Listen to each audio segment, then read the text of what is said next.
सुप्रभात प्यारे बच्चों, कैसे हैं आप सब। आशा करती हूँ आप सब अपने घरों में अच्छे होंगे। तो हम व्याकरण लतिका पाठ 4 संज्ञा का दोहराव करेंगे। क्या करेंगे? रिवीजन करेंगे। ठीक है, तो हम शुरू करते हैं।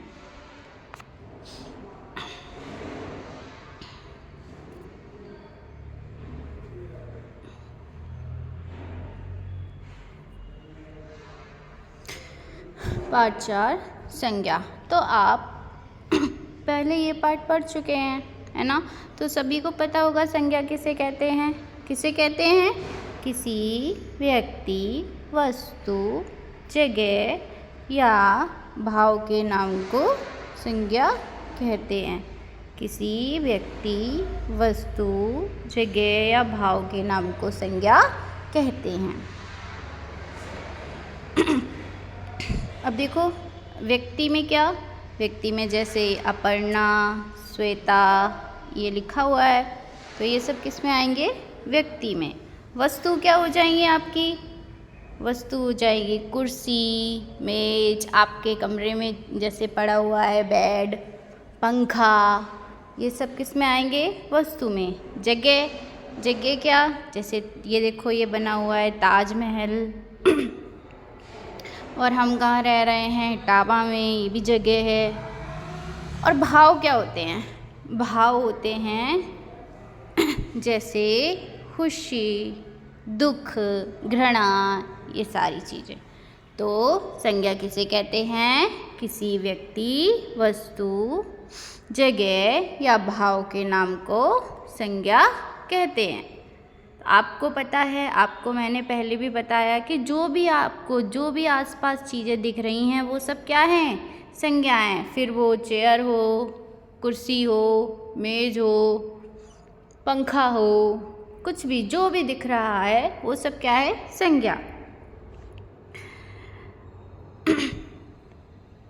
अब संज्ञा के भेद।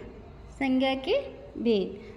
तो संज्ञा कितने प्रकार की होती है? संज्ञा 3 प्रकार की होती है। कितने प्रकार की? 3 प्रकार की। व्यक्तिवाचक संज्ञा, भाववाचक संज्ञा, व्यक्तिवाचक संज्ञा, जातिवाचक संज्ञा और भाववाचक संज्ञा। कितने प्रकार की है? 3 प्रकार की।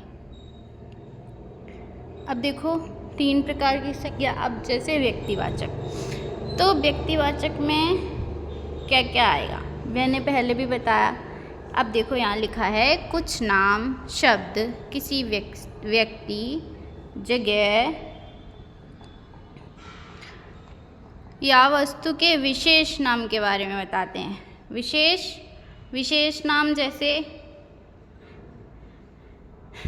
हो गया संध्या, जैसे हो गया रिया, तो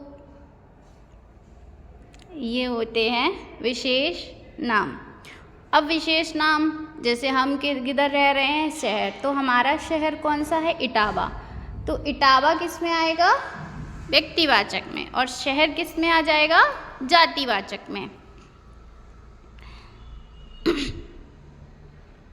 जैसे दिल्ली, आगरा, कानपुर, ये सब किस में आएंगे? व्यक्तिवाचक में। अब जातिवाचक क्या होते हैं? जो नाम, शब्द, वस्तुओं या प्राणियों की पूरी जाति के बारे में बताते हैं, पूरी जाति के बारे में बताते हैं, वो क्या कहलाते हैं? जातिवाचक संज्ञा। जैसे पक्षी, लड़का, पुस्तक, शहर, फल, ये सब किस में आता है? जातिवाचक में। अब जैसे लड़का, तो लड़का किस में आएगा? जातिवाचक में। लेकिन अगर लड़के का नाम है, जैसे मैंने कह दिया कि लड़का कौन है? विनीत, तो विनीत किस में आएगा? व्यक्तिवाचक में। और लड़का जातिवाचक में। पुस्तक किस में आएगी? जातिवाचक में। और अगर हम पुस्तक का नाम कह दें जैसे हमारी व्याकरण लतिका, तो वो किस में चली जाएगी? व्यक्तिवाचक में। ऐसे ही शहर किस में आएगा? जातिवाचक में। लेकिन अगर हम कह दें इटावा, तो वो किस में जाएगा? व्यक्तिवाचक में। फल किस में आएगा? जातिवाचक में। लेकिन अगर हम कह दें आम, केला, संतरा, तो ये किस में चले जाएंगे? व्यक्तिवाचक में। आगे बढ़ते हैं, देखते हैं भाववाचक। तो कुछ नाम, शब्द किसी व्यक्ति, वस्तु या स्थान के गुण, दोष, अवस्था या मन के भावों के बारे में बताते हैं, उन्हें क्या कहते हैं? भाववाचक। क्या कहते हैं बच्चों? भाववाचक। जैसे बचपन, लालच, हंसी, सुंदरता, क्रोध, ये सब किस में आता है? भाववाचक में आता है। तो ये तो हमारा हो गया संज्ञा। अब हम इसकी वर्कशीट करेंगे। तो हम इसको अपनी रिवीजन नोटबुक में इन प्रश्नों के आंसर लिखेंगे। तो पहला क्या है? संज्ञा किसे कहते हैं? क्या है? संज्ञा किसे कहते हैं? तो आपको इसमें क्या लिखना है?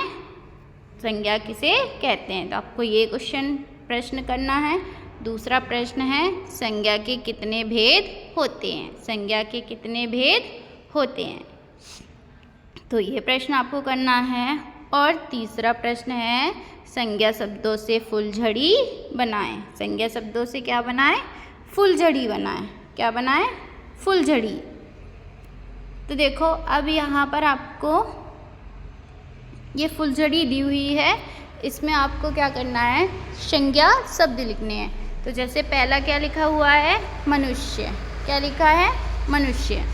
तो आप अब यहाँ पर लिख सकते हैं, जैसे आप लिख सकते हैं यहाँ पर विनीत, यहाँ पर भी आप लिख सकते हैं।